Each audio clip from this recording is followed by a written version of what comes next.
ইউটিউবের এমন 4টে আজকে আপডেট দেবো, যেটা নতুন যারা ক্রিয়েটার আছো কাজ করবে তারা কিন্তু এই আপডেটের জন্য কিন্তু অনেক হেল্পফুল হবে তাদের।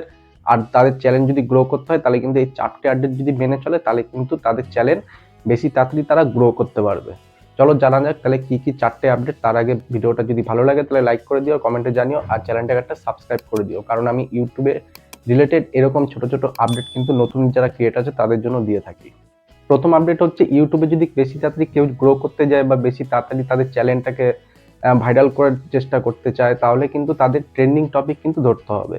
এবার কি, শুধু ট্রেন্ডিং টপিক ধরলে হবে না, ট্রেন্ডিং টপিকের মধ্যে অনেক রকম টপিক আছে। তোমার যে নিশটা আছে তুমি সেই নিশ নিয়ে কিন্তু তোমার কাজ করতে হবে। র্যান্ডাম টপিক কিন্তু তুমি আপলোড করতে পারবে না। তাহলে তুমি ট্রেন্ডিং টপিকটা কি করে ধরবে?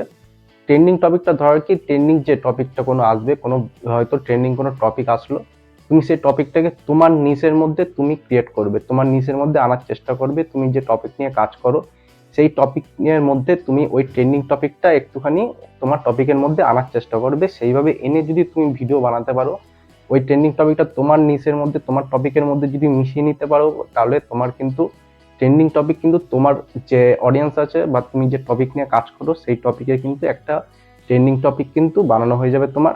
তাহলে কি হবে, তোমারও একটা ট্রেন্ডিং টপিক চলে আসবে, আর তোমার অডিয়েন্সের কাছে কিন্তু তোমার এই ট্রেন্ডিং টপিকটা কিন্তু বেশি পরিমাণে ভাইরাল হবে। আর ইউটিউব অ্যালগোরিদম কিন্তু তোমার ভিডিওটাকে বেশি পরিমাণে ইমপ্রেশন পাঠাবে। একটা ট্রেন্ডিং টপিক, কোনো একটা ট্রেন্ড কিছু এসছে, কোনো একটা ট্রেন্ডিং কোনো কিছু এসছে, এবার তুমি টেক নিয়ে ভিডিও বানাও বা রান্নার ভিডিও বানাও, তুমি কিন্তু তোমার টপিকের মধ্যে কিন্তু ওই ট্রেন্ডিংটা পড়ে না। তখন কি করবে, এমনভাবে তুমি ভিডিওটা বানাবে যে তোমার টপিকটা যেটা রয়েছে সেই টপিকের মধ্যে এমনভাবে ট্রেন্ডিং টপিকটা নিয়ে আসবে, এমন ট্রেন্ডিং টপিকটা এমনভাবে ঢোকাবে যেখানে মনে হবে তোমার অডিয়েন্সের মনে হবে যে তোমার ক্যাটাগরির মধ্যে তোমার টপিকের মধ্যে এই ট্রেন্ডিং টপিকটা পড়ে। এটা যদি তুমি বুঝিয়ে তুমি যদি ভালো করে একটা ভিডিও তো রেডি করতে পারো, তাহলে কিন্তু তোমার একটা ট্রেন্ডিং টপিক রেডি হলে ইউটিউবের কাছে বা অডিয়েন্সের কাছে তুমি কিন্তু একটা ভালো আর কি ইমপ্রেশন পাবে। তাহলে অডিয়েন্সও তোমার কিন্তু ভিডিওগুলো পছন্দ করবে। 2 নম্বর আপডেটটা হচ্ছে তোমার ভিডিওর ইন্ট্রো।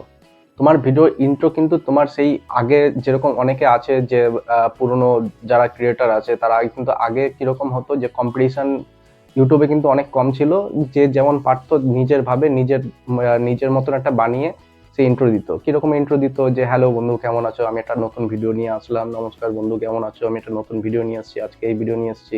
এরকম ভাবে ইন্ট্রো কিন্তু এখন দিলে হবে না। এখন কিন্তু ইউটিউব অনেক আপডেট হয়ে গেছে, আর কিন্তু ইউটিউবের সাথে সাথে যারা অডিয়েন্স আছে তারাও কিন্তু অনেক আপডেট হয়ে গেছে, তারা কিন্তু এইসব এখন পছন্দ করে না। কারণ কি, এখন ইউটিউবে প্রচুর কন্টেন্ট ক্রিয়েটার হয়ে গেছে। এখন যদি তোমার ভিডিও ইন্ট্রো যদি এরকম ভাবে দাও তাহলে কিন্তু তোমার ভিডিওটা কিন্তু কেউ দেখবে না। এটার কিন্তু আরেকটা কারণ আছে, কিরকম, এখন কিন্তু ইউটিউবে শর্ট, এখন সবাই কিন্তু শর্ট ভিডিও দেখতে কিন্তু বেশি পছন্দ করে, টাইম কিন্তু লোকের কাছে অনেক কম।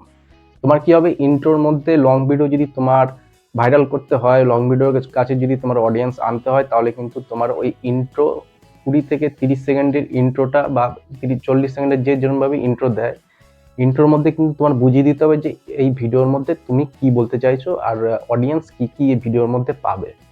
তুমি যদি কোনো ইউটিউব রিলেটেড ভিডিও বানাও, ইউটিউব কোনো প্রবলেম যদি তুমি কারো সলভ করতে চাও ভিডিওর মধ্যে সেটা বলতে চাইছো, তাহলে তোমার কি করতে হবে, তোমার ওই 30 সেকেন্ডে তোমার ইন্ট্রোর মধ্যে তোমার বলে দিতে হবে যে আমি এই ভিডিওতে এই কথা বলতে চাইছি, এই ভিডিওতে এই প্রবলেমটা আমি সলভ করে দেবো। এরকম প্রবলেম যদি কারো জানতে হয় তাহলে এই পুরো ভিডিওটা দেখো, এই ভিডিও শেষ পর্যন্ত দেখলে আমি এই এই কথাগুলো বলবো, এরকম আপডেট দেবো, বা এই প্রবলেমগুলো তোমাদের সলভ হয়ে যেতে পারে। এরকম ভাবে বুঝিয়ে দিতে হবে, তোমার এই ইন্ট্রোর মধ্যেই বুঝিয়ে দিতে হবে যে অডিয়েন্স এই ভিডিওর মধ্যে কি কি পাবে, কি কি জানতে পারবে, কি কি শিখতে পারবে, আর কি কি প্রবলেম সে সলভ করতে পারবে। তবেই কিন্তু তোমার ভিডিও কিন্তু লোকে দেখবে, লোকে বেশি করে পছন্দ করবে, তাহলেই তোমার কিন্তু একটা ব্র্যান্ড তৈরি হবে।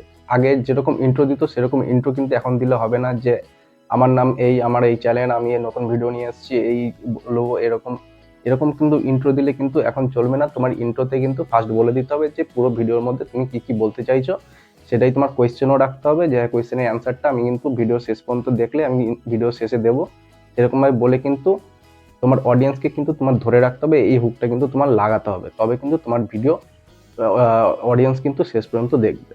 3 নম্বর আপডেট হচ্ছে তোমার ভিডিওর এঙ্গেজমেন্ট। এঙ্গেজমেন্ট কি, লাইক, কমেন্ট, ডিসলাইক, এগুলো হচ্ছে এঙ্গেজমেন্ট। এই কমেন্ট হচ্ছে বেশি ইম্পর্টেন্ট এঙ্গেজমেন্টের মধ্যে।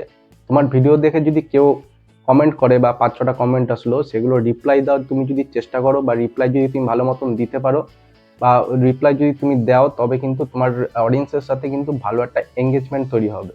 অনেকে আছে কিরকম যে ভিডিও বানাচ্ছে, কোনো অডিয়েন্সের সাথে অডিয়েন্স কিন্তু কমেন্টস করছে, কোনো রিপ্লাই দিচ্ছে না, তখন কিন্তু অডিয়েন্স কিন্তু তোমার উপর একটা বিশ্বাস যেটা থাকবে যে হ্যাঁ, এই কন্টেন্ট ক্রিয়েটর এইটা ভিডিওতে বললো, আমি হয়তো নেক্সট এরকম একটা প্রবলেম আছে, আমি এই প্রবলেমটা কমেন্টে জানাই, হয়তো সেই ক্রিয়েটর আমাকে একটা সলিউশন দেবে। এরকম যদি কোনো সলিউশন তুমি যদি না দাও, কোনো রিপ্লাই যদি না দাও, তখন কিন্তু তোমার ভিডিও কিন্তু সেই অডিয়েন্স কিন্তু আর দেখবে না, আর তোমার ভিডিও কিন্তু পছন্দ করবে না, তোমার চ্যানেলও কিন্তু শিফট করে অন্য একটা চ্যানেলে কিন্তু ট্রান্সফার হয়ে যাবে। সেই যেই চ্যানেলে সে ভালো রিপ্লাই পাবে, সেই চ্যানেলে কিন্তু সে রয়ে যাবে। অডিয়েন্স, তোমার ভিডিওতে যদি অডিয়েন্সের কোনো কমেন্ট আসে, তুমি সেগুলোকে রিপ্লাই দেওয়ার চেষ্টা করবে, লাভ রিয়েক্ট দাও, বা কোনো সলিউশন তুমি যদি বলতে পারো যে হ্যাঁ, এই ভিডিওটা এরকম প্রবলেমটা আমি নেক্সট ভিডিওতে আমি বানিয়ে দেবো তোমাদের জন্য, এরকমভাবে কোনো যদি রিপ্লাই তোমরা দিয়ে যাও, তাহলে কিন্তু তোমার ভিডিওর জন্য কিন্তু তারা ওয়েটও করবে, আর তোমাকে কিন্তু পছন্দ করবে যে হ্যাঁ, এই কন্টেন্ট ক্রিয়েটর আমাকে রিপ্লাই করেছে, কোনো একটা কিছু সলিউশন আমাকে দেবে। যারা নতুন ইউটিউবে কাজ করবে, তাদের কিন্তু এই এঙ্গেজমেন্ট ফলো করা কিন্তু খুবই ইম্পর্টেন্ট। যদি এই অডিয়েন্সের রিপ্লাইগুলো তোমরা দিতে পারো, তাহলে কিন্তু তোমার একটা লয়াল কিন্তু সাবস্ক্রাইবার হবে, লয়াল কিন্তু তোমার অডিয়েন্স তৈরি হবে। যখন তোমার চ্যানেল বড় হয়ে যাবে, তখন হয়তো তুমি ঠিকঠাকভাবে নাও করতে পারো, কিন্তু নতুন তুমি কাজ করছো, তখন কিন্তু এই এঙ্গেজমেন্ট কমেন্টে রিপ্লাই দেওয়াটা কিন্তু খুবই ইম্পর্টেন্ট। 4 নম্বর যে আপডেটটা আছে, সেটা কিন্তু নতুন যারা ইউটিউবে কাজ করবে তাদের কিন্তু খুব একটা ইম্পর্টেন্ট আপডেট। তোমার ভিডিও যখন তুমি আপলোড করছো, তখন ভিডিওতে ওয়াইটি স্টুডিওর মধ্যে যে অ্যানালাইটিক্স আছে তোমার ভিডিওর, সেই অ্যানালাইটিক্স কিন্তু তোমার ফলো করাটা কিন্তু খুবই ইম্পর্টেন্ট। অ্যানালাইটিক্সের মধ্যে তুমি কি কি দেখতে পারবে, তোমার যে ভিডিওর এঙ্গেজমেন্ট, অডিয়েন্সের যে এঙ্গেজমেন্টটা কোথায় ড্রপ হয়ে যাচ্ছে, কোথায় স্কিপ করে নিচ্ছে অডিয়েন্স, তোমার কোন জায়গাটায় অডিয়েন্স স্কিপ করে নিল, কোন জায়গাটা ভালো লাগেনি অডিয়েন্সের, সেই সব জায়গাগুলো কিন্তু তুমি দেখে নেক্সট ভিডিওতে তুমি কিন্তু সেই জায়গাগুলো কিন্তু তুমি ফুলফিল করতে পারবে, সেই ভুলগুলো তুমি শুধরে নিতে পারবে।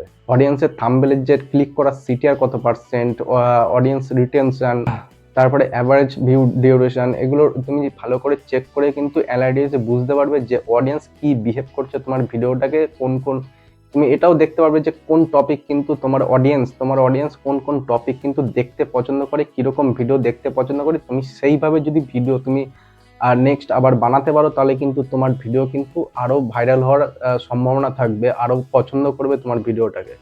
এই অ্যানালাইটিক্স কিন্তু নতুন যারা ইউটিউবার আছে তাদের জন্য কিন্তু খুবই ইম্পর্টেন্ট একটা জিনিস। অনেকে এগুলো স্কিপ করে যায়, কিন্তু না, এই অ্যানালাইটিক্স যদি তুমি ফলো করে ভালো করে তোমার ভিডিওতে তুমি কাজ করতে পারো অ্যানালিটিক্স ফলো করে, তাহলে কিন্তু তোমার ভিডিও ভাইরাল হওয়া কিন্তু কেউ আটকাতে পারবে না। তাহলে তোমরা এই 4টে যে আপডেট আমি ইউটিউবের কথা বললাম, নতুন যারা ক্রিয়েটার আছো তাদের কিন্তু এই 4টে আপডেট কিন্তু খুবই ফলো করা দরকার। যদি ইউটিউবে তোমরা কাজ করতে চাও, ইউটিউবে যদি বড় কিছু করতে চাও, তোমাদের চ্যানেল যদি বড় করতে চাও, তাহলে কিন্তু এই 4টে আপডেট কিন্তু তোমাদের মেনে চলতে হবে। আর যদি কোনো কোয়েশ্চেন থাকে, তুমি কমেন্টে জানাতে পারো, আর ভিডিওটা ভালো লাগলে লাইক করে দিও, কমেন্টে জানিও। আর দেখা হচ্ছে একটা নেক্সট ভিডিওতে।